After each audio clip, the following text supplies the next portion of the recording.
नहमदुहु व नुसल्ली अला रसूल करीम अम्मा बाद। पश्चिम बंगला का पीर फुरफुरा दरबार शरीफ मुजद्दिदिया जवान पीर अबू बकर सिद्दीक रहमतुल्लाह अलैहि का संगठन ऑल इंडिया मुजद्दिदिया मिशन सर्वधर्मों सम्मेलन कमेटी के सदस्यों हैं हम। मोहम्मद आसिफ, इसके अलावा सर्वभारतीय जातीय कांग्रेस, नेशनल इंडिया गठबंधन, पश्चिम बंगला राज्य कांग्रेस कमेटी के सदस्यों हैं हम। हिंदू, मुस्लिम, सिख, ईसाई, जैन, ख्रिस्टान, आदिवासी, दलित, हम सब है भाई भाई। मजहब नहीं सिखाता आपस में बैर रखना। हिंद है हम, ये वतन है हमारा।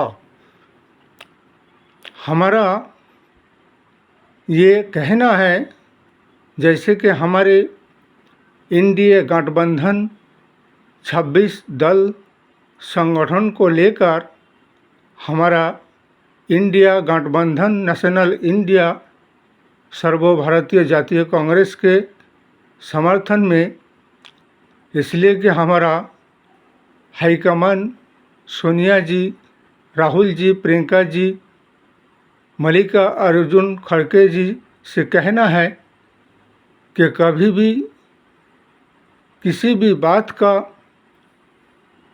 सिद्धांत तो लेने से पहले, जैसे कि हमारे शरीक 26 दल संगठन है, सबके साथ एक सलाह मशवरा विचार विमर्श करके किसी भी बात का फैसला लिया जाए और लिया जाना चाहिए। इसलिए कि जैसे कि अभी लोकसभा स्पीकर के चुनावों की जो बात था वो नहीं हो पाया, इसलिए कि जैसे कि पश्चिम बंगाल के मुख्यमंत्री ममता बंदोपाध्याय, अखिलेश यादव, ऐसे बहुत से, जैसे उद्धव ठाकरे, इसके अलावा बहुत से ऐसे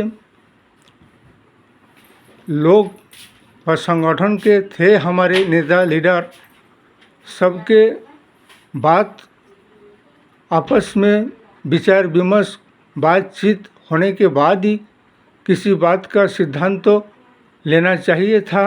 इसलिए कि तभी जाकर सुरेश को लोकसभा स्पीकर के चुनाव के उम्मीदवार बनाना चाहिए था।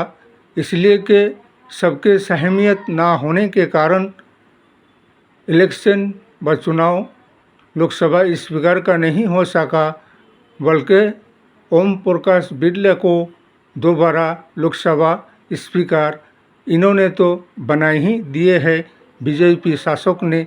इसलिए कि उन्हें तो उनसे फ़ायदा है, इसीलिए तो लोकसभा स्पीकर उन्हें बनाया है। लेकिन हमारा ओम प्रकाश बिरला जी से यही कहना है कि समान इंसाफ न्याय सबके साथ होना चाहिए और लोकतंत्र और संविधान का ख्याल उन्हें रखना चाहिए, और शासक दल और विपक्ष के साथ भी बराबर की इंसाफ और न्याय होना चाहिए। इसलिए कि एक तरफा इंसाफ और न्याय और शासक दल के ताबेदारी करते रहना और संविधान के खिलाफ काम करना और संविधान को हत्या करने का काम ना करे, बल्कि मौजूदा विपक्ष दल के भी सारे संविधान की आवाज़ को उठाना होगा और संविधान के दायरा पर रहकर ही विपक्ष हर काम को करेंगे। इसलिए कि राष्ट्र और देश और समाज आइन से, कानून से, संविधान से, लोकतंत्र से चलते हैं और सबको उनके बराबर के बोलने का अधिकार, हक बराबर मिलना चाहिए। और हम नीतीश कुमार जी से और चंद्रबाबू नायडू जी से पूछना चाहते हैं कि तुम्हें क्या मिला मोहब्बत में, तो तुम लूट गए, ना रहे घर का ना घाट का, रह गए हो बीच में लटकता।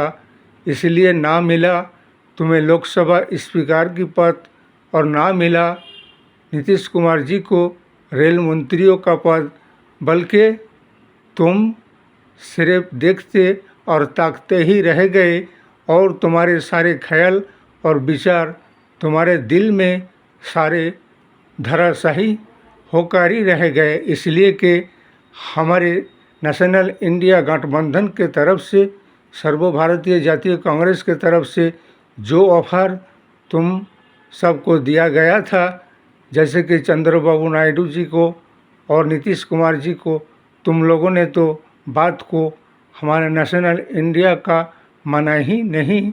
इसलिए तो आज ये दिन समय तुम्हें दिखना पड़ रहे हैं और भी देखते जाइए आगे क्या होता है। इसलिए होशियार और सावधान, अभी भी मौका है कि इंडिया गठबंधन से, नेशनल इंडिया से मिलकर आगे जाकर आगे बढ़ सकते हो और अपने नाम को रोशन और आबाद भारतवर्ष में बना सकते हो।